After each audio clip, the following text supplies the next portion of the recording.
अच्छा, कभी ये सोचा है कि दूध से दही कैसे बन जाता है या लोहे पर जंग क्यों लगता है?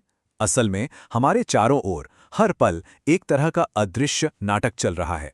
तो चलिए आज इसी नाटक के पीछे के विज्ञान को समझते हैं। बस एक पल के लिए रुक कर सोचिए। हम जो सांस ले रहे हैं, पेट में खाना जो पच रहा है, सब कुछ, हर एक चीज लगातार बदल रही है। और ये बदलाव इतने आम हैं, इतने रोजमर्रा के हैं कि हम शायद इन पर ध्यान भी नहीं देते। लेकिन सवाल ये है कि पर्दे के पीछे आखिर चल क्या रहा है। और इसका जवाब है रासायनिक परिवर्तन। और देखिए, ये कोई मामूली सतही बदलाव नहीं है। नहीं, ये तो पदार्थों के पूरे स्वभाव, उनकी पूरी की पूरी पहचान को ही बदल कर रख देते हैं। और सच कहूं तो यही वो प्रक्रिया है जो हमारी इस पूरी दुनिया को चला रही है। तो चलिए अब इस दुनिया में थोड़ा और गहरा उतरते हैं।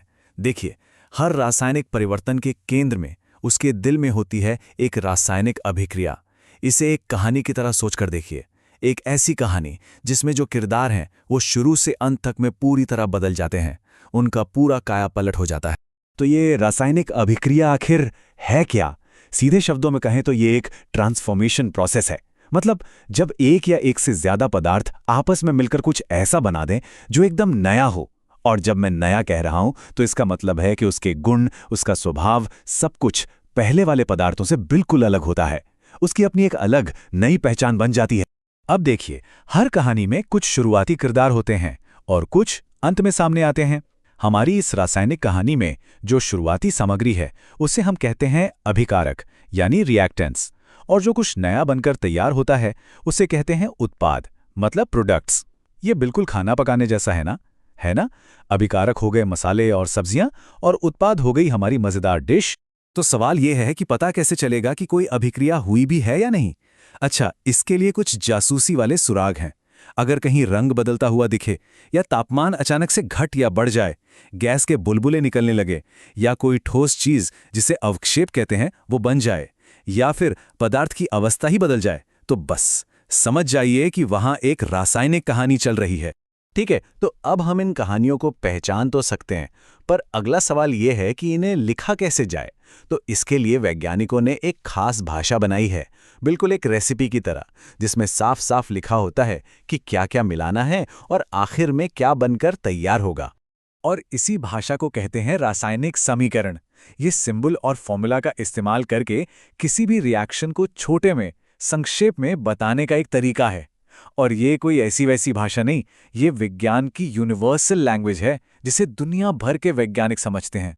अब इस भाषा का एक बहुत ही जरूरी नियम है, इसे कहते हैं द्रव्यमान संरक्षण का नियम। इसका सीधा सा मतलब यह है कि जितने परमाणु लेकर कोई अभिक्रिया शुरू होती है, अंत में भी उतने ही परमाणु मौजूद होने चाहिए। कुछ भी ना तो गायब होता है और ना ही कहीं से नया बन जाता है। बस चीजें अपनी जगह बदल लेती हैं, रीअरेंज हो जाती हैं। और इसी नियम की वजह से समीकरणों को संतुलित यानी बैलेंस करना पड़ता है। ये बिल्कुल एक पहेली सुलझाने जैसा है। दोनों तरफ के परमाणुओं की गिनती की जाती है और फिर उन्हें बराबर करने के लिए सामने कुछ संख्याएं, जिन्हें गुणांक कहते हैं, वो जोड़ी जाती हैं। मतलब अगली बार जब कोई रेसिपी देखें तो याद रखिएगा, वहां भी एक तरह से द्रव्यमान संरक्षण का नियम ही लग रहा है, सब कुछ बराबर बराबर। अच्छा, जैसे कहानियों की अलग अलग टाइप्स होती हैं, है ना? कॉमेडी, ट्रेजेडी, रोमांस, बिल्कुल वैसे ही रासायनिक अभिक्रियाओं के भी अपने अपने परिवार या प्रकार होते हैं। तो चलिए कुछ सबसे आम कहानी के प्लॉट्स पर नजर डालते हैं। तो क्या सारी की सारी रासायनिक अभिक्रियाएं एक जैसी होती हैं? इसका जवाब है बिल्कुल नहीं। हर अभिक्रिया की अपनी एक अलग, एक अनोखी कहानी होती है। एक अलग तरीका होता है कि कैसे अभिकारक उत्पादों में बदलेंगे। तो सबसे पहले बात करते हैं संयोजन अभिक्रिया की। यह है, कह सकते हैं, एकजुट होने की कहानी। इसमें दो या दो से ज्यादा सरल चीजें आपस में जुड़कर कुछ ज्यादा कॉम्प्लेक्स बना लेती हैं। जैसे ए और बी मिलकर बन गए ए बी, सिंपल।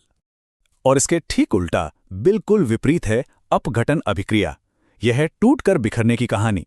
इसमें एक बड़ा यौगिक टूटता है और दो या उससे ज्यादा सरल चीजों में बिखर जाता है। मतलब ए बी टूटकर ए और बी में अलग अलग हो गया। फिर आती है विस्थापन अभिक्रिया। इसे समझने के लिए एक पार्टनर स्वैप की तरह सोचिए। यहां होता यह है कि एक ज्यादा ताकतवर या कहें कि ज्यादा रिएक्टिव एलिमेंट आता है और एक कमजोर एलिमेंट को उसकी जगह से हटाकर खुद उसकी जगह ले लेता है। चलिए अब एक बहुत ही खास और बहुत ही आम अभिक्रिया पर आते हैं। एक ऐसी अभिक्रिया जो हमारे आसपास हर समय होती रहती है। इसका नाम है ऑक्सीकरण और अपचयन, और ये इलेक्ट्रॉनों के एक बड़ी ही खूबसूरत लेन देन की कहानी है। और सबसे दिलचस्प बात यह है कि ये दोनों प्रक्रियाएं एक ही सिक्के के दो पहलू हैं। देखिए, ऑक्सीकरण में या तो ऑक्सीजन जुड़ता है या हाइड्रोजन निकलता है, जबकि अपचयन में इसका ठीक उल्टा होता है। और सबसे जरूरी बात, ये दोनों हमेशा एक साथ होते हैं, इसीलिए इन्हें मिलाकर रेडॉक्स अभिक्रिया कहा जाता है। एक देता है तो दूसरा लेता है। तो अब सवाल उठता है कि इन सब वैज्ञानिक बातों का हमारी रोजमर्रा की जिंदगी से आखिर क्या लेना देना है? सच कहूं तो बहुत कुछ। ये अभिक्रियाएं हमारी जिंदगी में हीरो और विलेन यानी नायक और खलनायक दोनों का किरदार निभाती हैं।